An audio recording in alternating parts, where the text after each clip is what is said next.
السلام عليكم ورحمة الله وبركاته. أكم جرتان كبجامتوتا في جالتمتوني حردفتوني برسيسا روما الحمد لله أنا كوت نجايني كي يكن جاللا كن كبجادا بك جرتان مرس ناقو إجا حردفتوتان كي فيديو رانا كيسا تجافينم هدوسان ديبسو رفيچودا نموني باين داتا زين كفرين وحججات رسوني كان باسموني يوكين انتوني دان والقبسيفني وجچي فچات رسوني قسما كان دباسوتمان باتي ميكدي مسنلين ادانو جلاچته paaspooniin inni sun illee nu hojjechuu diddee jettanii namoonni gaafii akkasii dhiyeessan baay'eetu jechuudha.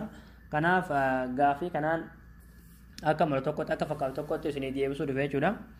Egaa har'aan tana jechuudha daataa firii akkuma duraa sanatti jechuudha salphumatti haala salphaa ta'een yookiin gatii xiqqaa ta'een jechuudha fayyadamuu dandeessanaan isinitti argisiisa. Hanga xumura viidiyoo keenyatti na faana turaan hordofaa isiniin jedha.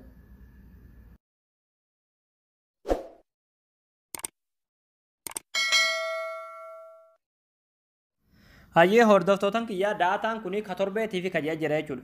Katorbeedhaa riyaala torbaanii kajaa tokkodhaa immoo riyaala 25 jechuudha. Koodiin isaaniidhaa garagaraa koodii isaanii sanan isinitti argisiisa. Hanga xumura viidiyoo keessatti sirriitti na hordofaa jechuudha.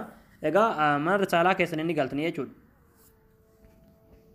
Mana risaalaa yeroo haala kanaan galtan asoli kanatti jechuudha. 959 barreessitu jechuudha isinii galee. As gadi yeroo buutan ammoo saa guddaa maa guddaa lama barreessitu jechuudha. Kun immoo koodiin kuni kan torbeeti.